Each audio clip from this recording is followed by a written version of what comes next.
वैसे तो जिंदगी में करने को बहुत कुछ है, वैसे तो जिंदगी में करने को बहुत कुछ है। पल भर निकालिए प्रभु के भी नाम पर, पल भर निकालिए प्रभु के भी नाम पर। वैसे तो जिंदगी में करने को बहुत कुछ है।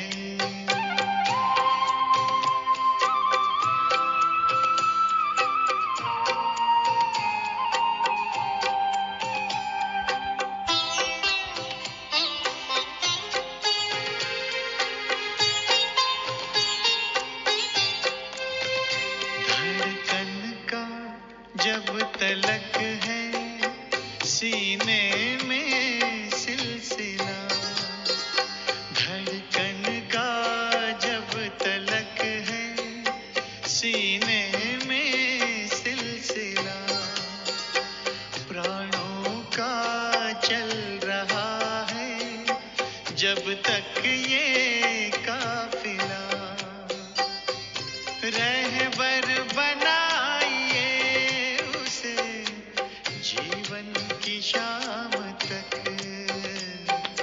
पल भर निकालिए प्रभु के भी नाम पर, पल भर निकालिए प्रभु के भी नाम पर। वैसे तो जिंदगी में करने को बहुत कुछ है।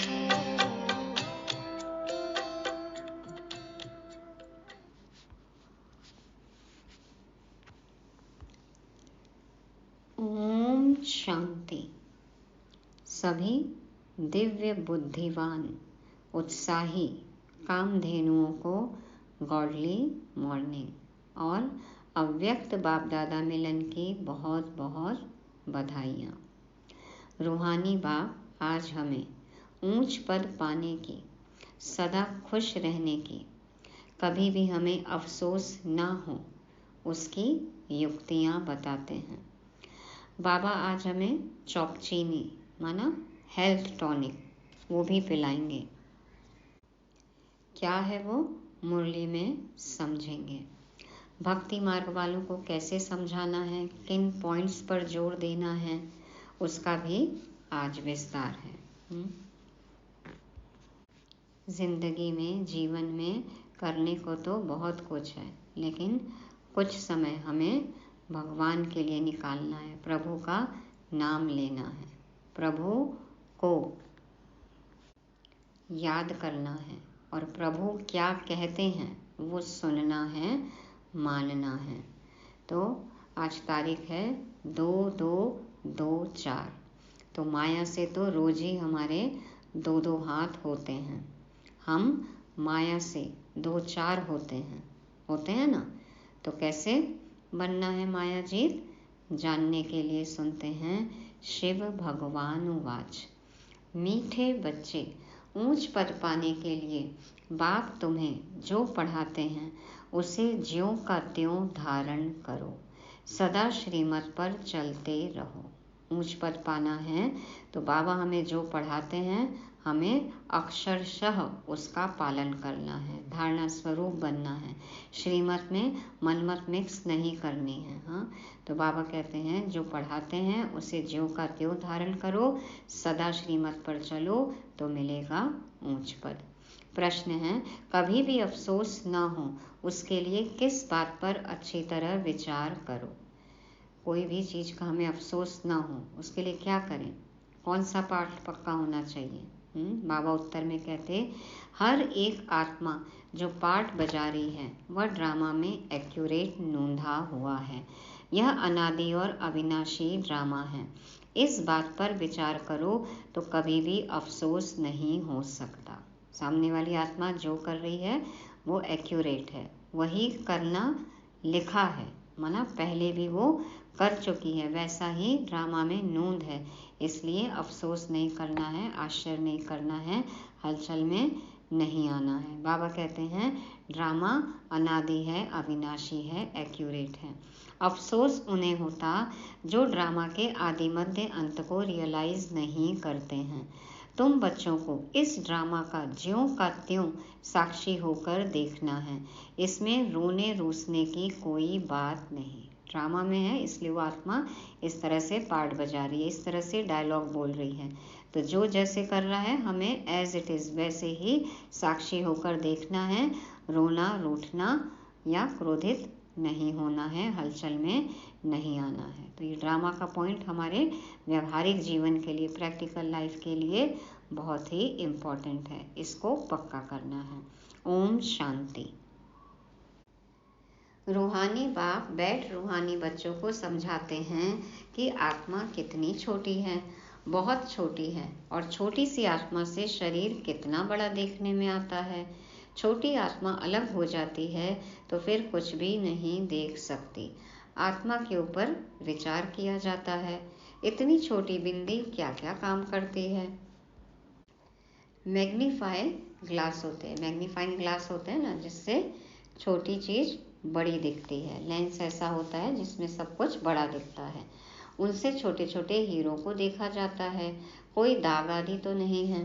तो आत्मा भी कितनी छोटी है, कैसे मैग्नीफाई ग्लास है जिससे देखते हो। रहती कहाँ है, क्या कनेक्शन है, इन आँखों से कितना बड़ा धरती आसमान देखने में आता है।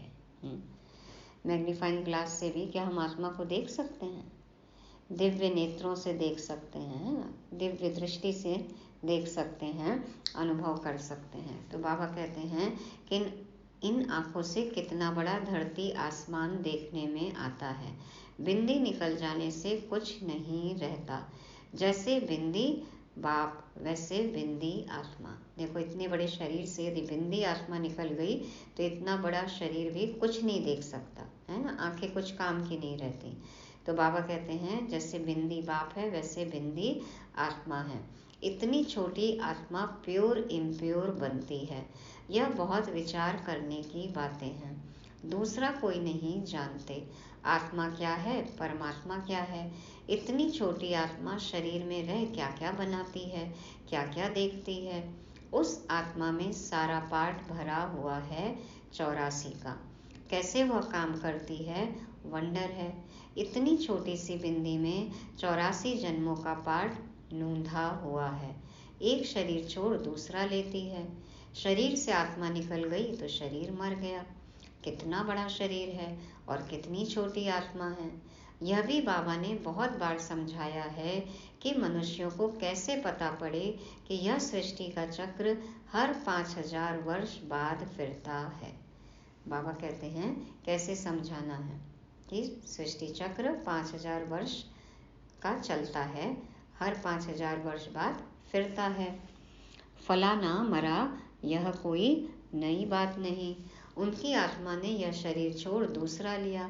5000 वर्ष पहले भी इस नाम रूप को इसी समय छोड़ा था। जिस आत्मा ने जिस समय शरीर छोड़ा अभी 5000 साल पहले भी वैसे ही हुआ था और 5000 साल बाद भी एक्यूरेट उसी टाइम उसी सेकंड वही होगा। आत्मा जानती है हम एक शरीर छोड़ दूसरे में प्रवेश करती हूँ। अभी तुम शिव जयंती मनाते हो, दिखाते हो 5000 वर्ष पहले भी शिव जयंती मनाई थी। इसलिए बाबा पूछते थे ना कि बच्चे पहली बार मिले हो। तो कई बच्चे देखो जवाब देते थे, टीचर समझा के लाती थी कि बाबा इस कल्प में पहली बार मिले हैं, लेकिन 5000 साल पहले तो हम आपसे मिले हुए हैं। तो हर 5000 वर्ष बाद शिव जयंती जो हीरे तुल्य है मनाते ही आते हैं। यह सही बातें हैं। विचार सागर मंथन करना होता है जो औरों को समझा सकें। यह त्योहार होते हैं। तुम कहेंगे नई बात नहीं, हिस्ट्री रिपीट होती है। जो फिर 5000 वर्ष बाद जो भी पाठधारी हैं वह अपना शरीर लेते हैं। एक नाम रूप देश काल छोड़ दूसरा लेते हैं। दूसरा शरीर मिलता है, रूप अलग हो जाता है, फीचर्स अलग, देश अलग, समय अलग रहता है। तो इस पर विचार सागर मंथन कर ऐसा लिखें जो मनुष्य वंडर खाएं। बच्चों से हम पूछते हैं ना आगे कब मिले हो। देखो आ गई वही बात। बाबा कहते हैं कि बच्चों से हम पूछते हैं ना आगे कब मिले हो। इतनी छोटी आत्मा से ही पूछना होता है ना, तुम इस नाम रूप में आगे कब मिले थे। इसी रूप में इसी शरीर में रह के इसी नाम के साथ में बाबा से कब मिले थे। तो 5000 साल पहले मिले थे। तो आत्मा ने सुना तो बहुत कहते हैं हाँ बाबा आपसे कल्प पहले मिले थे। सारा ड्रामा का पार्ट बुद्धि में है। वह होते हैं हद के ड्रामा के एक्टर्स। यह है बेहद का ड्रामा। यह ड्रामा बड़ा एक्यूरेट है। ड्रामा एक्यूरेट है तो फिर हमें तो प्रश्न उठना ही नहीं चाहिए। इसमें जरा भी फर्क नहीं पड़ सकता। वह बाइस्कोप होते हैं हद के, मशीन पर चलते हैं। 2-4 रोल भी हो सकते हैं जो फिरते हैं। बाइस्कोप में रील घूमती थी ना, तो यह तो अनादि अविनाशी एक ही बेहद का ड्रामा है। इसमें कितनी छोटी आत्मा एक पार्ट बजाए फिर दूसरा बजाती है। 84 जन्मों का कितना बड़ा फिल्म रोल होगा। 3-3 घंटे की मूवी चलती है तो वो देखो 3-4 बार चल जाती है एक दिन में। और बाबा कहते हैं ये 84 जन्मों का कितना बड़ा फिल्म रोल होगा। यह कुदरत है। कुदरत है। किसने बनाया? कुदरत। खुद रची हुई। कुदरत खुद रची हुई। तो कोई की बुद्धि में बैठेगा। है तो रिकॉर्ड मिसल, बड़ा वंडरफुल है। 84 लाख तो हो न सके। 84 का ही चक्र है। इनकी पहचान कैसे दी जाए। अखबार वालों को भी समझाओ तो डालेंगे। मैगजीन में भी घड़ी घड़ी डाल सकते हैं। हर जगह मीडिया में दे सकते हैं। हम इस संगम के समय की ही बातें करते हैं। सतयुग में तो यह बातें होंगी नहीं, न कलयुग में होंगी। जानवर आदि जो भी कुछ हैं सब के लिए कहेंगे फिर 5000 वर्ष के बाद देखेंगे। फर्क नहीं पड़ सकता। जो कुछ भी जैसे हैं सब 5000 साल बाद वैसे के वैसे ही होगा। बाबा कहते 1 सेकंड का भी फर्क नहीं पड़ सकता। ड्रामा में सारी नूंद है। सतयुग में जानवर भी बहुत खूबसूरत होंगे। यह सारी वर्ल्ड की हिस्ट्री ज्योग्राफी रिपीट होगी जैसे ड्रामा की शूटिंग होती है। मक्खी उड़ी, वह भी निकल गई तो फिर रिपीट होगी। वही मक्खी फिर आएगी। कई कहते हैं ना कि ये कपड़ा है, ये सामान है, ये मिट्टी में मिल जाएगा तो कैसे आएगा।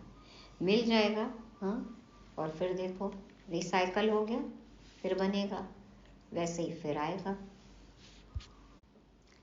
अब हम इन छोटी छोटी बातों का ख्याल तो नहीं करेंगे।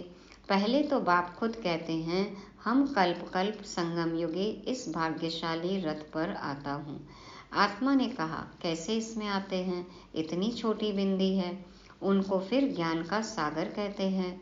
यह बातें तुम बच्चों में भी जो समझू हैं वह समझ सकते हैं। कई तो बहस करेंगे, और जो निश्चय बुद्धि होंगे, समझदार होंगे, समझेंगे। और जो निश्चय कर लिए उनको नशा होगा, अनुभव भी होगा, निश्चय पक्का भी हो जाता है। तो बाबा कहते हैं ये बातें तुम बच्चों में भी जो समझू हैं वह समझ सकते हैं। हर 5000 वर्ष के बाद मैं आता हूँ। कितनी यह वैल्यूएबल पढ़ाई है। बाप के पास ही एक्यूरेट नॉलेज है जो बच्चों को देते हैं। तुम्हारे से कोई पूछे तुम झट कहेंगे सतयुग की आयु 1250 वर्ष की है। एक एक जन्म की आयु 150 वर्ष होती है। कितना पार्ट बचता है? बुद्धि में सारा चक्र फिरता है। हम 84 जन्म लेते हैं। सारी सृष्टि ऐसे चक्र में फिरती रहती है। यह अनादि अविनाशी बना बनाया ड्रामा है। इसमें नई एडिशन हो नहीं सकती। जो सीन जैसा है वैसे ही होगा।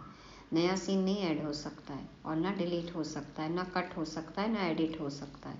इसलिए रिकॉर्डिंग बहुत सोच समझ के करनी है। हाँ, कैसे होती है रिकॉर्डिंग? जो हम कर्म करेंगे, जो बोलेंगे, जो सोचेंगे, ये सब रिकॉर्डिंग हो रही है। तो गायन भी है, चिंता ताकि कीजिए जो अनहोनी होए। चिंता उसकी करो जो अनहोनी हो। यहाँ तो हो सब वही रहा है, जो होना है वो होकर ही रहेगा। ड्रामा की भावी है तो अनहोनी तो कुछ है ही नहीं, तो फिर चिंता किस बात की है? तो जो कुछ होता है ड्रामा में नोंद है, साक्षी होकर देखना पड़ता है। उस नाटक में कोई ऐसा पार्ट होता है तो जो कमज़ोर दिल वाले होते हैं वो रोने लग पड़ते हैं। है तो नाटक ना, यह रियल है। इसमें हर आत्मा अपना पार्ट बजाती है। ड्रामा कभी बंद नहीं होता है। इसमें रोने रूसने की कोई बात नहीं। किसी ने कुछ भी बोला, सोचो इनका कैरेक्टर ऐसे ही है, पार्ट ऐसे ही है, इनको यही रोल मिला है, यही डायलॉग है, तो फिर रोना रूसना नहीं है। कोई भी नई बात थोड़ी है। अफसोस उनको होता है जो ड्रामा के आदि मध्य अंत को रियलाइज नहीं करते। ड्रामा नहीं समझते तो फिर हलचल होती है। यह भी तुम जानते हो, इस समय जो हम इस ज्ञान से पद पाते हैं, चक्र लगाकर फिर वही बनेंगे। यह बड़ी आश्चर्यवत विचार सागर मंथन करने की बातें हैं। कोई भी मनुष्य इन बातों को नहीं जानते। ऋषि मुनि भी कहते थे हम रचता और रचना को नहीं जानते हैं। उनको क्या पता कि रचता इतनी छोटी बिंदी है, वही नई सृष्टि का रचता है। कोई सोच सकता है कि परमात्मा बिंदी है? तो बाबा कहते हैं कि वो भी कहते थे कि हम रचता रचना को नहीं जानते। नेति नेति कहते हैं ना, तो उन्हें नहीं पता कि रचता इतनी छोटी बिंदी है, वही नई सृष्टि का रचता है। तुम बच्चों को पढ़ाते हैं, ज्ञान का सागर है। यह बातें तुम बच्चे ही समझाते हो। तुम थोड़े कहेंगे हम नहीं जानते हैं। अब तो हमें सब कुछ पता है ना। कोई ऐसा प्रश्न है जिसका उत्तर हमें नहीं पता है? सब पता है। तो तुमको बाप इस समय सब समझाते हैं। बाबा ने देखो अपना सारा ज्ञान बच्चों को दे दिया। तुमको कोई भी बात में अफसोस करने की जरूरत नहीं। सदैव हर्षित रहना है। उस ड्रामा की फिल्म चलते चलते घिस जाएगी, पुरानी हो जाएगी, फिर बदली करेंगे। पुरानी को खलास कर देते हैं। रील घिस जाती है, नेगेटिव देखो कैसी हो जाती है, क्रैक आ जाते हैं, तो उसको खलास कर देते हैं। यह तो बेहद का अविनाशी ड्रामा है। ऐसी ऐसी बातों पर विचार कर पक्का कर लेना चाहिए। यह ड्रामा है। हम बाप की श्रीमत पर चल पतित से पावन बन रहे हैं, और कोई बात हो नहीं सकती जिससे हम पतित से पावन बन जाएं, अथवा तमो प्रधान से सतो प्रधान बने। पाठ बजाते बजाते हम सतो प्रधान से तमो प्रधान बने हैं, फिर सतो प्रधान बनना है। न आत्मा विनाश को पा सकती, न पाठ विनाश को पा सकता।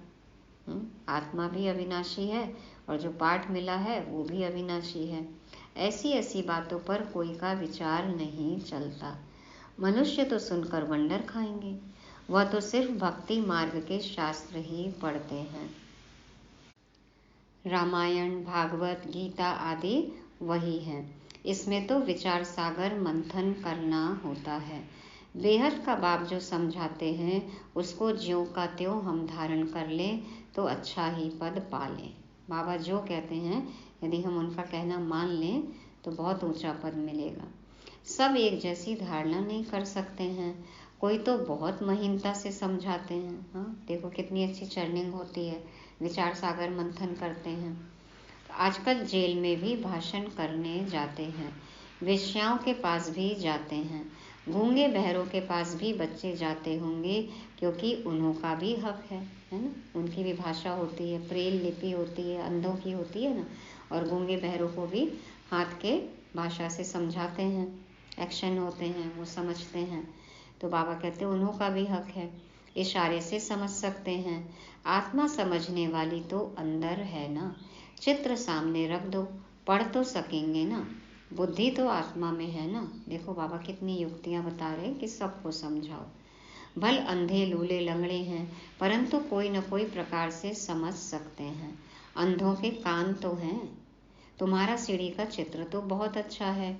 यह नॉलेज कोई को भी समझाकर स्वर्ग में जाने लायक बना सकते हो।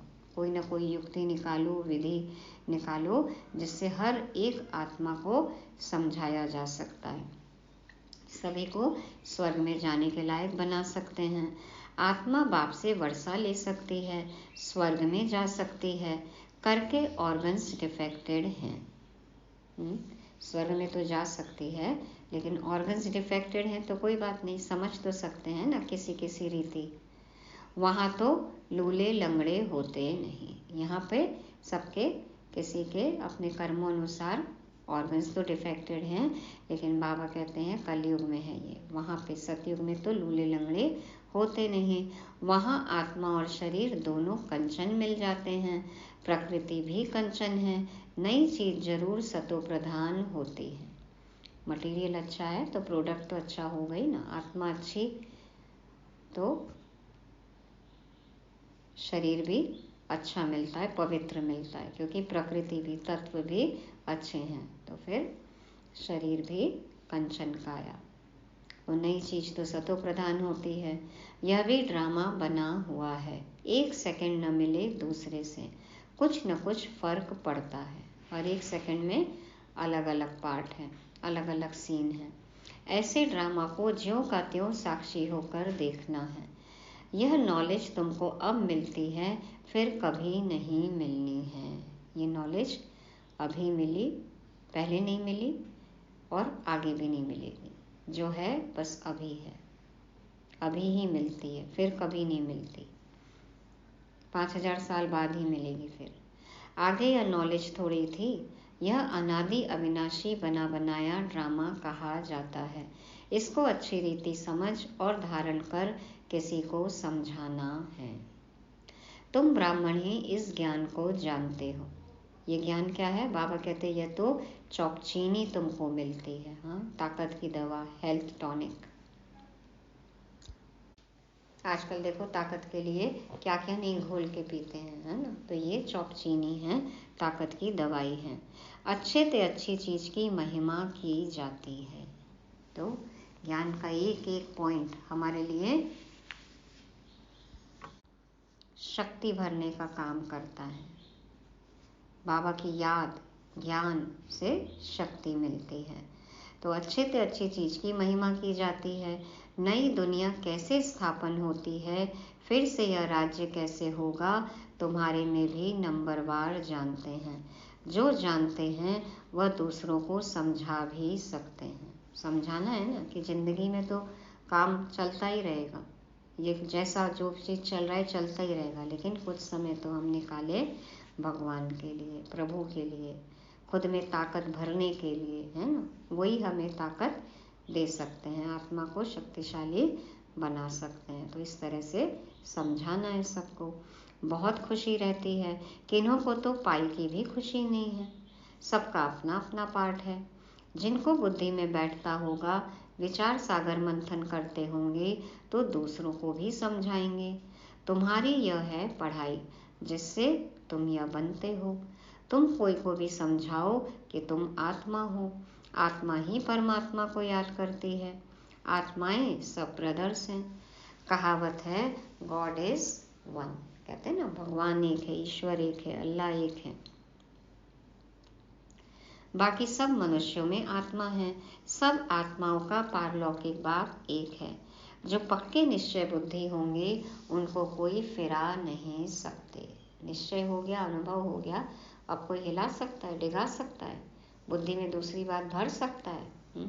कोई फिरा नहीं सकता। इस मार्ग से कोई हटा नहीं सकता, दूर नहीं कर सकता। कच्चे को जल्दी फिरा देंगे। निश्चय बुद्धि नहीं है, संशय है, तो फिर बाबा कहते हैं कच्चे को जल्दी फिरा देंगे। सर्वव्यापी के ज्ञान पर कितनी डिबेट करते हैं, वह भी अपने ज्ञान पर पक्के हैं। हो सकता है हमारे इस ज्ञान का न हो। जो बहुत ही ज़्यादा कट्टर है, माना फिर बाबा कहते हैं देवी देवता धर्म का नहीं है, इस रूहानी पढ़ाई का नहीं है, इस ज्ञान का नहीं है, उनको देवता धर्म का कैसे कह सकते। आदि सनातन देवी देवता धर्म तो प्रायः लोप है। तुम बच्चों को मालूम है हमारा ही आदि सनातन धर्म पवित्र प्रवृत्ति वाला था, अब तो अपवित्र हो गया है। जो पहले पूज्य थे वही पुजारी बन पड़े हैं। बहुत पॉइंट्स कंठ होंगी तो समझाते रहेंगे। हमारे पास बहुत सारे पॉइंट होंगे, हमने ज्ञान को अच्छी तरह समझा होगा, विचार सागर मंथन किया होगा, तो कोई किसी भी तरह का प्रश्न पूछे हम उत्तर दे सकते हैं ना। बाबा ने तो हर टॉपिक पे बताया है। तो बाबा कहते हैं कि बहुत पॉइंट्स कंठ होंगी तो समझाते रहेंगे। बाप तुमको समझाते हैं, तुम फिर औरों को समझाओ कि यह सृष्टि चक्र कैसे फिरता है। सिवाय तुम्हारे और कोई नहीं जानते। तुम्हारे में भी नंबरवार है। जिसने जितना बाप को जाना, पहचाना, समझा, अनुभव किया, वो उतना ही समझा सकता है। तो बाबा को भी घड़ी घड़ी पॉइंट्स रिपीट करनी पड़ती है, क्योंकि नए नए आते हैं। कई कहते हैं ना बाबा तो रोज यही पॉइंट सुनाते रहते हैं। खुद को आत्मा समझ, परमात्मा बाप को याद करो, याद से विकर्म विनाश होंगे, काम महाशत्रु है। हाँ, क्यों बार बार बाबा को बोलना पड़ता है ये बातें? क्या हमारे बुद्धि में घुस गई, हम धारणा स्वरूप बन गए? नए नए बच्चे आते हैं तो सुनते हैं, अलग अलग बच्चे आते हैं, कई देखो बीच में आते नहीं हैं, तो बाबा को रिमाइंड कराना पड़ता है ना। नई नई आत्माएं आती हैं तो सार तो समझाना ही पड़े बाबा को। और फिर कहते भी हैं ना कि देखो, कील को जब तक बार बार हथौड़ी से ठोको नहीं, बार बार ठोकना पड़ता है, तब कील घुसती है दीवार में। तो बार बार बाबा हमें एक ही पॉइंट बोलेंगे तब तो बुद्धि में घुसेगा ना। घुस गया क्या हमारी बुद्धि में? हाँ, बन गए हम ज्ञान स्वरूप, धारणा स्वरूप। तो बाबा कहते हैं इसलिए बाबा को घड़ी घड़ी पॉइंट्स रिपीट करना पड़ता है, क्योंकि नए नए आते हैं। शुरू में कैसे स्थापना हुई तुम्हारे से पूछेंगे, फिर तुमको भी रिपीट करना पड़ेगा, पूरी कहानी सुनानी पड़ती है। तुम बहुत बिजी रहेंगे, चित्रों पर भी तुम समझा सकते हो, परंतु ज्ञान की धारणा सबको एक रस तो नहीं हो सकती है। इसमें ज्ञान चाहिए, याद चाहिए, धारणा बड़ी अच्छी चाहिए। ज्ञान, योग, धारणा अच्छा हो तो सेवा अपने आप हो जाएगी। तो सतो प्रधान बनने के लिए बाप को याद जरूर करना है। कई बच्चे तो अपने धंधे में ही फंसे रहते हैं, कुछ भी पुरुषार्थ ही नहीं करते। यह भी ड्रामा में नोंद है। कल्प पहले जिन्होंने जितना पुरुषार्थ किया है उतना ही करेंगे। पिछाड़ी में तुमको एकदम भाई भाई होकर रहना है। ये स्थिति हो जाए कि ये भी आत्मा, हम भी आत्मा। हाँ, बाबा कहते हैं यही तो लक्ष्य है ना, कर्मातीत अवस्था। अभी 2 दिन पहले मुरली में बोला बाबा ने, खुद को आत्मा समझना, यह है कर्मातीत अवस्था। तो पिछाड़ी में तुमको एकदम भाई भाई होकर रहना है। नंगे आए हैं, नंगे जाना है। आत्मा आई, आत्मा ही जाएगी, शरीर तो आया नहीं, न अंगे। तो ऐसा न हो पिछाड़ी में कोई याद आ जाए, अभी तो कोई वापस जा न सके। जब तक विनाश न हो स्वर्ग में कैसे जा सकेंगे? जरूर या तो सूक्ष्म वतन में जाएंगे या यहाँ ही जन्म लेंगे। बाकी जो कमी रही होगी उसका पुरुषार्थ करेंगे, वह भी बड़े हों तब समझ सकें। यह भी ड्रामा में सारी नोंद है। तुम्हारी एक रस अवस्था तो पिछाड़ी में ही होगी। हाँ? बाबामय, शिवमय, एक रस अवस्था। ऐसे नहीं लिखने से सब याद हो सकता है। फिर लाइब्रेरीज आदि में इतनी किताबें क्यों होती हैं? डॉक्टर, वकील लोग बहुत किताबें रखते हैं, स्टडी करते हैं, वह मनुष्य मनुष्य के वकील बनते हैं। तुम आत्माएं आत्माओं के वकील बनती हो, आत्माएं आत्माओं को पढ़ाती हैं। वह है जिस्मानी पढ़ाई, यह है रूहानी पढ़ाई। डायरी में लिखने से क्या हम ज्ञान स्वरूप बन जाएंगे? बुद्धि की डायरी में लिखना है ना, धारणा स्वरूप बनना है। मम्मा देखो, सीधे बाबा ने जो कहा उसको जीवन में उतार लेती थी, तुरंत धारणा स्वरूप। तो बाबा कहते हैं इस रूहानी पढ़ाई से फिर 21 जन्म कभी भूल चूक नहीं होगी। माया के राज्य में बहुत भूल चूक होती रहती है, जिस कारण से सहन करना पड़ता है। जो पूरा नहीं पढ़ेंगे, कर्मातीत अवस्था को नहीं पाएंगे, तो सहन करना ही पड़ेगा।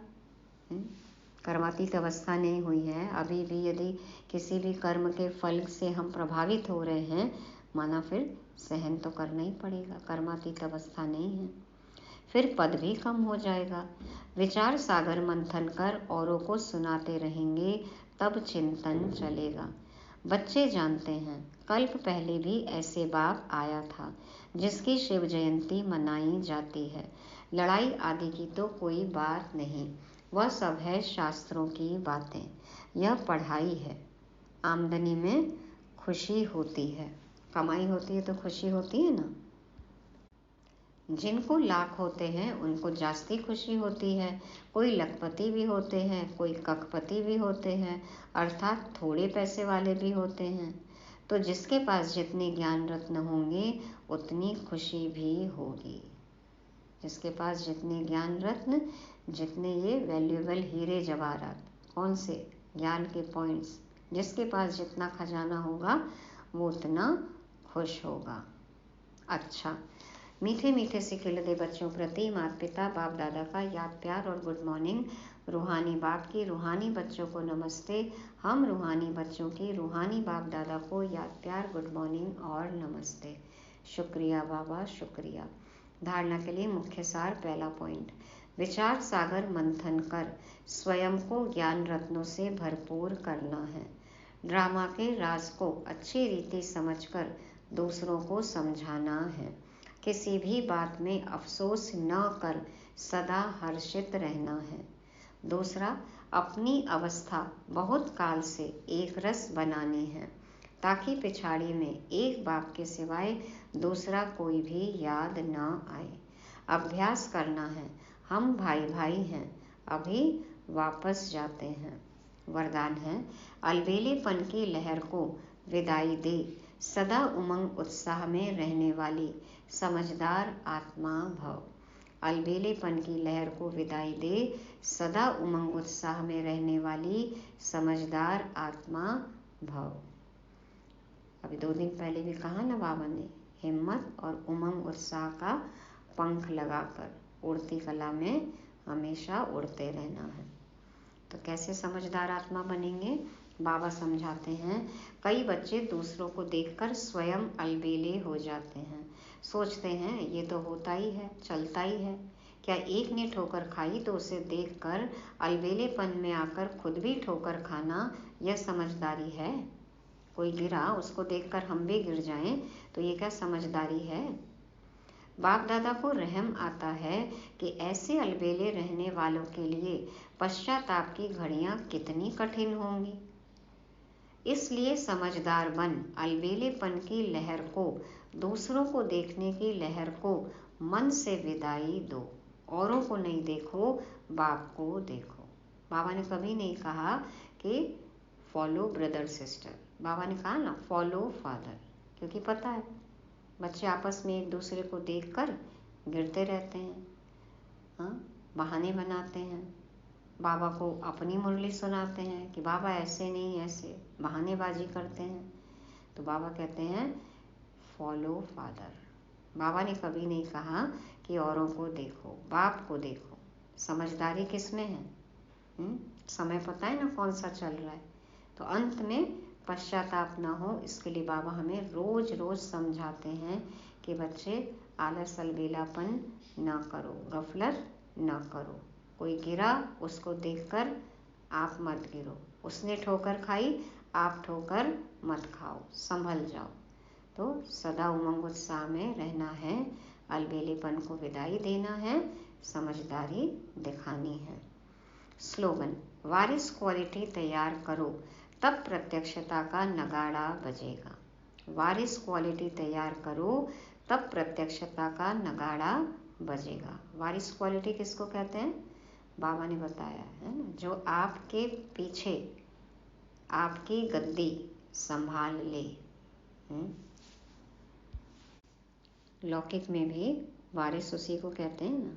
तो पहले बाप समान बनना है, फिर औरों को भी हमें आप समान बनाना है। तो जो बाप समान आत्माएं, वारिस क्वालिटी आत्माएं, जब इस तरह से आत्माएं तैयार हो जाएंगी तो प्रत्यक्षता का नगाड़ा बज जाएगा। मुरली को रिवाइज करने के लिए पॉइंट है, पहला बाबा ने कहा ज्ञान स्वरूप बनना है। बाबा जो हमें सुनाते हैं जैसे एज इट इज़, जो का त्यों हमें धारण करना है, धारणा मूर्त बनना है, श्रीमत में मनमत मिक्स नहीं करनी है, तब हमें मिलेगा ऊंच पद। और दूसरा ड्रामा का पॉइंट हमें पक्का करना है, जो हो रहा है एक्यूरेट है, आत्मा जो भी कर रही है उसको वही करना है, अनहोनी कुछ भी नहीं है, उसका पार्ट यही नूंधा हुआ है। इसलिए कोई आश्चर्य नहीं, कोई अफसोस नहीं, कोई हलचल में नहीं आना है, सदा हर्षित रहना है।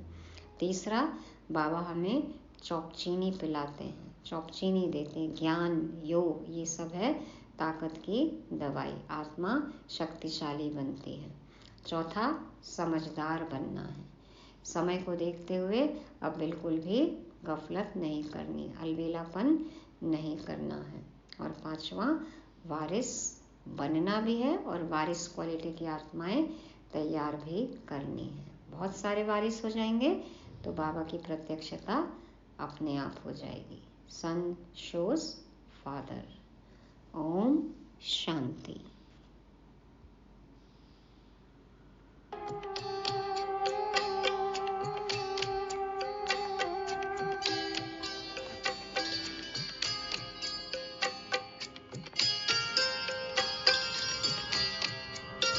सिर पर सदा हमारे उसका ही हाथ हो, सिर पर सदा हमारे उसका ही हाथ हो, सुख दुख हो रात दिन हो, हर पल ही साथ हो।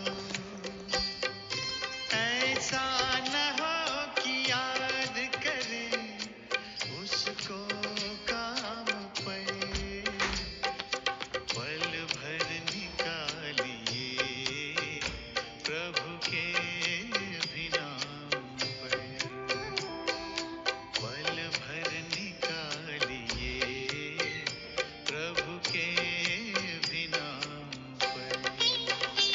वैसे तो जिंदगी में करने को बहुत कुछ है,